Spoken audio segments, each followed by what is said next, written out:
no Salmo 14, versículo 1. Nós estaremos lendo esse texto. E essa lição de hoje é a continuidade da lição passada. É tão importante esse assunto, meus irmãos, que nós precisamos ter duas lições para falar do ateísmo. E hoje nós iremos falar do ateísmo numa outra perspectiva, do ativismo ateísta na sociedade. Nós estamos vendo que o novo ateísmo é o ateu praticante. É o ateu que está militando para destruir a fé cristã. E nós estaremos lendo, então, esse versículo 1 para a nossa edificação. Vamos ler juntos? Diz o insensato no seu coração: não há Deus. Corrompem-se e praticam a abominação, já não há quem faça o bem. Oremos. Pai querido, fale conosco por meio da Tua palavra, que a Tua palavra possa encontrar guarida em nossos corações, que a Tua palavra possa trazer vida à nossa vida, que a Tua palavra possa fundamentar mais e mais a nossa fé. Essa é a nossa oração, no nome de Jesus, para a glória de Jesus. Amém. Nós vivemos num mundo ateu, no mundo que se levanta contra Deus, no mundo que está rebelado contra Deus, no mundo que está de costas para Deus. Nunca o mundo foi tão ateu desde a época do iluminismo até agora. Nós estamos vivendo a época do novo ateísmo, do ateísmo militante, do ateu praticante, um movimento antigo, mas com a roupagem nova, pós-moderna, um movimento aguerrido para silenciar a voz da igreja. E por essa razão, nós devemos estudar bastante esse assunto para estarmos preparados para responder a todos aqueles que pedirem a razão da esperança que é em nós. Nós temos a escola dominical, meus irmãos, aqui não é um parque de diversões, a igreja não é um clube. A igreja é uma igreja militante também. Militamos em prol do Evangelho, militamos em prol da fé em Cristo Jesus. E além do mais, nós estamos aqui nesta manhã para fortalecer a nossa fé e não sucumbirmos, uma vez que 70% dos cristãos jovens que entram na faculdade, eles abandonam a fé. Então, vamos pensar que se nós tivéssemos aqui 100 jovens, e 100 jovens fossem entrar na universidade, 70 deles desviariam, negariam a fé, apenas no primeiro ano de faculdade, tendo um confronto com o seu professor de filosofia, de sociologia, ou estudando alguma matéria onde as pessoas negam a fé. Por exemplo, Freud era ateu militante. E nós podemos perceber que algumas pessoas que às vezes entram para a faculdade, às vezes abraçam o materialismo, o ateísmo. E dessa forma nós precisamos de uma fé robusta, de uma fé para resistir às tentações de Satanás. Uma vez que Deus não é um delírio, como escreveu Richard Dawkins. Deus não é um delírio. Deus é real. E a grande ideia do texto que nós podemos ler aqui é que o ateísmo é uma grande tolice. Diz o insensato no coração: não há Deus. Vamos ver isso comigo? Diz o insensato no seu coração: não há Deus. Em outras palavras, diz o tolo em seu coração: não há Deus. Então o ateísmo é uma grande burrice, o ateísmo é uma grande tolice, uma vez que tudo que existe tem uma explicação. O nada não pode ter feito tudo. Por exemplo, Charles Darwin diz que o mundo veio de uma grande evolução. E quando alguns ateístas começam a estudar e falam: olha, tudo surgiu por acaso. Então o acaso é o criador de tudo. E o grande milagre é que tudo isso surgiu por bilhões e bilhões de anos. As coisas foram surgindo, foram evoluindo. Mas a gente vai examinar, por exemplo, o macaco. Ele continua macaco desde quando o homem entende por gente. A girafa continuou com aquele pescoção do mesmo tamanho, né? E os animais não mudaram. As leis da termodinâmica dizem que nada está sendo criado agora. Então está de acordo com a Bíblia, porque Deus criou tudo em 6 dias, no 7º dia descansou. E nós podemos perceber que não tem uma comprovação científica para o evolucionismo. Mas a ciência diz que nada está sendo criado agora. Então está de acordo com a Bíblia. E outra coisa, a ciência diz também, na 2ª lei da termodinâmica, que na verdade o mundo não está numa evolução, mas numa involução. Ou seja, está de acordo com a Bíblia, porque a Bíblia diz que o mundo está envelhecendo como um vestido. O mundo está cambaleando como um bêbado. E nós sabemos por que isso está acontecendo, por causa da queda. Deus criou tudo perfeito, mas o homem pecou contra Deus. E a morte entrou no mundo, e o mal entrou no mundo, porque por um só homem entrou o pecado no mundo, pelo pecado da morte, a morte passou a todos os homens, porque todos pecaram. Então tudo precisa vir de algo que já existe. Além do mundo natural, alguma coisa que o trouxe à existência e que até hoje o sustenta. Por exemplo, pegando esse terno aqui como exemplo, tem um alfaiate por trás dele. O vestido que você está usando tem uma costureira. O carro que você dirige tem alguém que o fabricou. A árvore que nasceu no seu quintal tem alguém que plantou. O pé de fruta que você tem lá de acerola, tem alguém que semeou a semente. A sua própria existência, você conheceu o seu pai e sua mãe. Mas mesmo se nós não tivéssemos conhecido, nós sabemos que você teve um pai e uma mãe. Que você entende que teve um casamento, que teve uma relação sexual, que teve uma semente chamada espermatozoide, que fecundou o óvulo, e você chegou onde você chegou. E aí nós podemos ver isso aconteceu com o seu pai, com os pais dos seus pais, e aí você conheceu o seu avô, alguns conheceram o tataravô, eu conheci o meu tataravô, José Augusto, e ele faleceu com 98 anos, mas não conheci os pais do meu bisavô. E aí nós podemos perceber que, e vamos voltando na história, até chegar em Adão e Eva. E quem criou Adão e Eva? Deus. A Bíblia diz que Deus soprou nas narinas, fez aquele boneco do pó da terra e soprou em suas narinas o fôlego de vida. E como Deus então fez Eva, tirando de Adão, da sua costela, do seu lado, e a transformou numa mulher. O Deus Todo-Poderoso criou essas coisas. Mas o ateu olha a história bíblica e diz, não tem nada disso. Isso, Adão e Eva é mito. A criação é mito. Vamos inventar uma outra história. Vamos inventar que tudo surgiu por acaso num Big Bang. Bum! E aí, tudo passou a existir.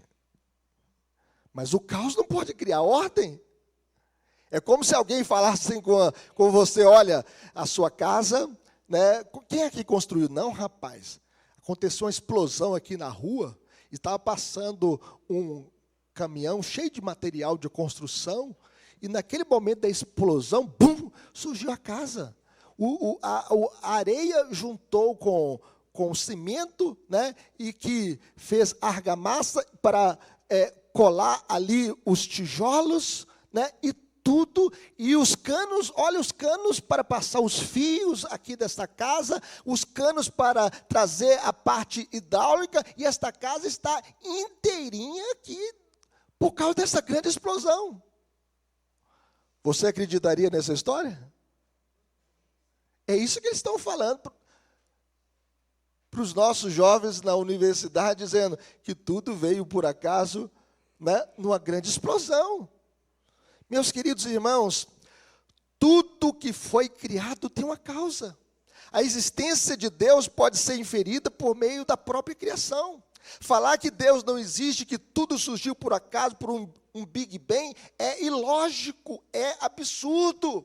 Portanto, o mundo tem uma causa adequada, fora de si mesmo, que o produziu, Deus, a primeira causa, a causa não causada.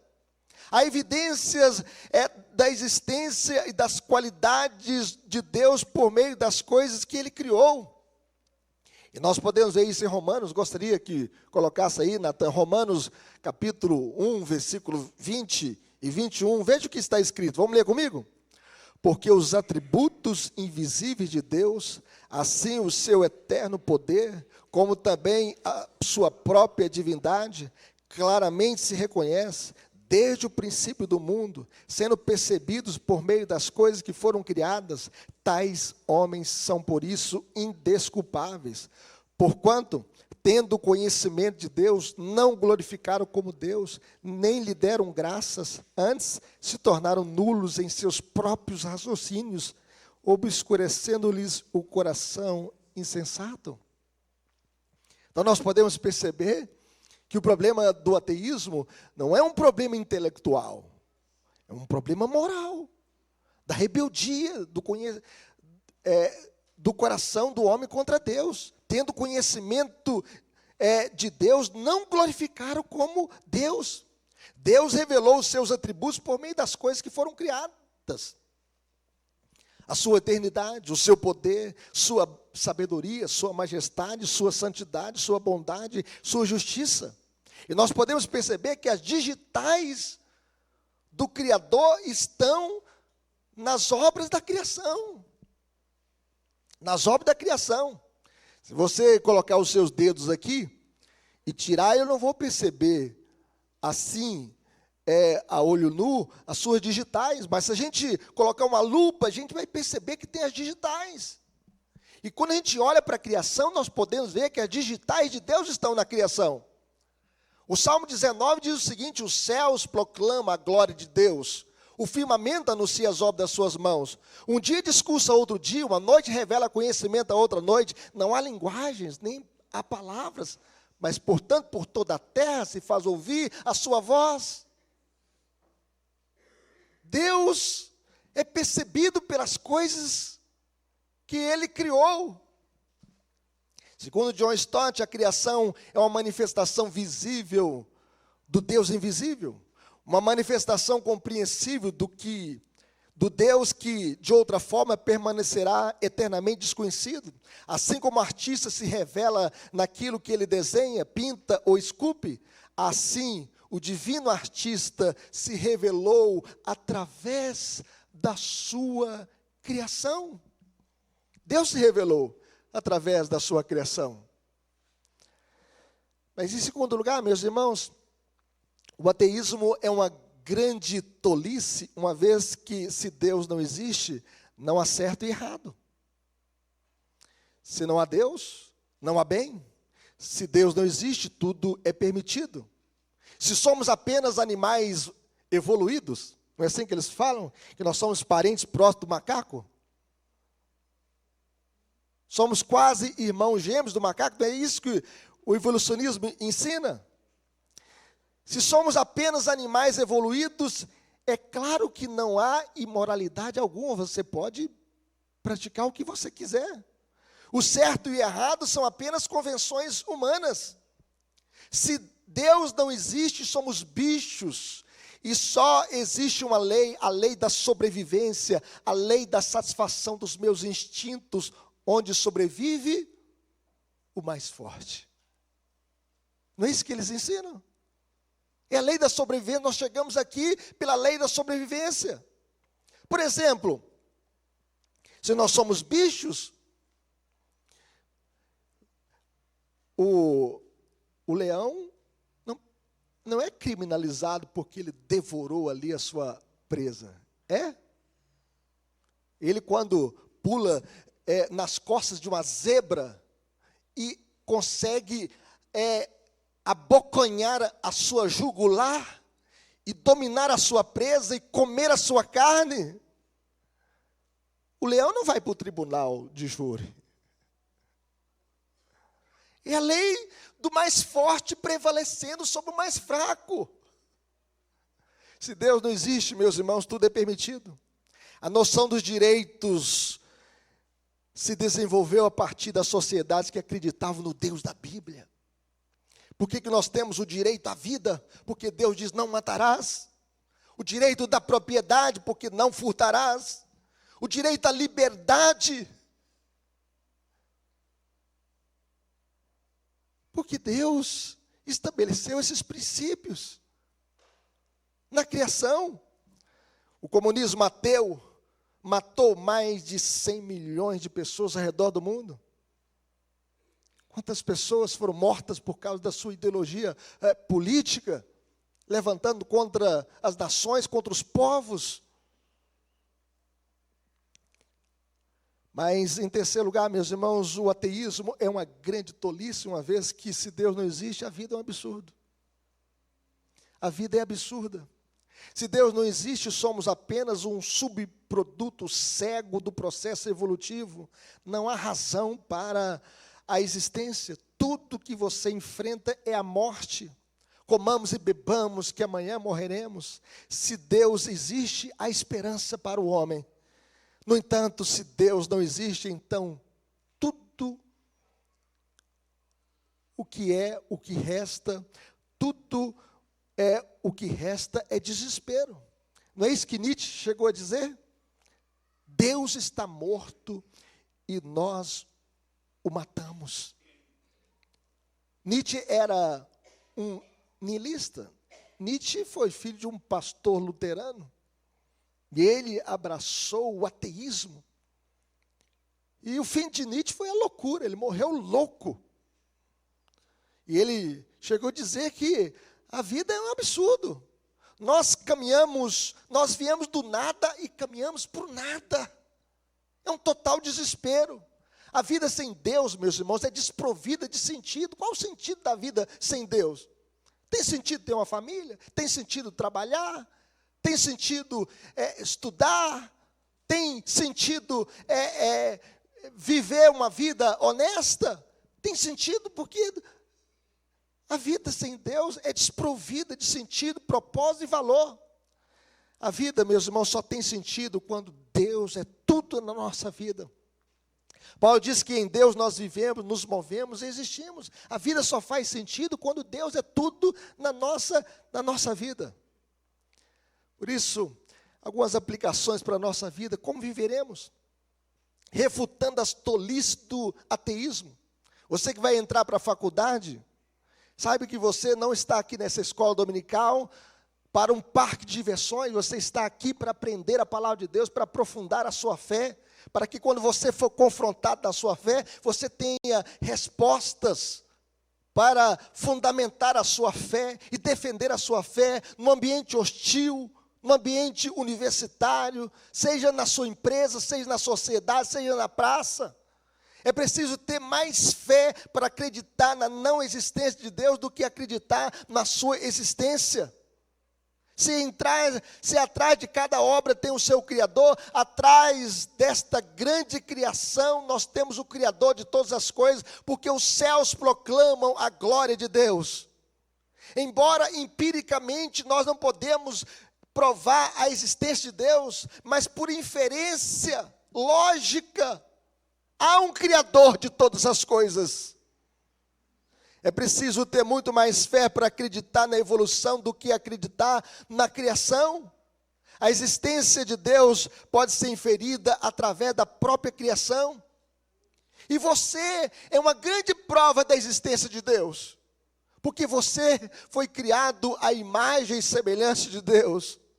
Há uma causa sem causa da qual tudo procede, e nós devemos estar preparados para enfrentar este novo ateísmo militante que quer silenciar a voz da igreja, nos chamando de retrógrados, fundamentalistas e terraplanistas. Na verdade, meus irmãos, nós não somos terraplanistas. Nós cremos que o mundo é redondo, e a própria Bíblia diz isso. Em Jó diz que Deus fez um círculo ao redor do mundo. Isaías, o profeta, diz que Deus está sentado sobre a redondeza da terra.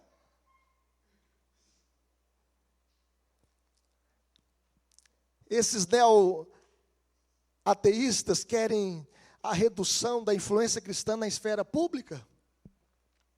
Quando eu fiz a faculdade de Direito em Governador Valadares, um professor de Sociologia, ele diz assim o seguinte: olha como o cristianismo depõe contra a mulher, olha de onde a mulher saiu da costela do homem, poderia ter saído da parte nobre do filé mignon do homem.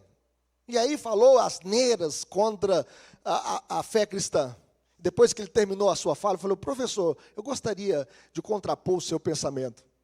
Deus tirou a mulher do lado do homem, né, para ser a sua companheira, ser a sua amada. Tirou do junto do coração para ser o amor da sua vida. Não tirou do osso do pé para não ser pisada pelo homem. E nem tirou do osso da cabeça do homem para não pisar na cabeça do homem. Mas tirou do lado para ser a sua companheira, a sua auxiliadora, a sua ajudadora. E aí ele viu que ele estava perdendo o argumento. Ele falou: olha, deixa a sua fé lá para dentro da sua igreja. Aqui é um ambiente científico. E eu disse aqui: você não está ensinando ciência, você está ensinando a sua ideologia. E por isso, meus queridos irmãos, nós devemos trazer a nossa fé para a esfera pública, não apenas para a esfera privada. O que nós aprendemos aqui, nós não podemos deixar só para nós devemos levar para a universidade, para a empresa, para o trabalho, para a família. Porque a fé que nós temos na Bíblia é uma fé e prática. A Bíblia é a nossa única regra de fé e prática. Algumas pessoas falam assim: o Estado é laico, mas o Estado não é ateu. Nós podemos perceber que as nossas universidades foram sequestradas. E nós precisamos de cientistas, de professores universitários, nós precisamos de gente que possa influenciar em todas as áreas da vida.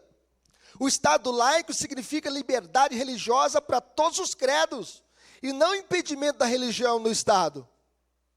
Nós devemos influenciar em todas as áreas. Por isso nós devemos refutar as tolices do ateísmo. Porque os grandes cientistas, meus irmãos, os grandes que inventaram tanta tecnologia, eles foram cristãos, como Isaac Newton e tantos outros, pessoas cristãs. E se vocês querem estudar alguns cientistas hoje, que vocês possam acompanhar o Marcos Evelyn, Adalto Lourenço e tantos outros cientistas cristãos. Mas, em segundo lugar, como viveremos? Crendo que Deus existe. Deus não é um delírio, Deus não é uma ilusão, Deus não é uma invenção humana, Deus existe. E a vida sem Deus não tem lógica. Por isso a Bíblia diz: de fato, sem fé é impossível agradar a Deus. Portanto, é necessário que aquele que se aproxima de Deus creia que Ele existe e que se torna galardoador dos que o buscam. A fé, meus irmãos, é requerida do ser humano para que ele se aproxime de Deus. E tudo que existe dá provas da existência de Deus. Os céus proclamam a glória de Deus e o firmamento anuncia as obras de suas mãos. Que Deus abençoe. Oremos. Vamos orar com o pastor.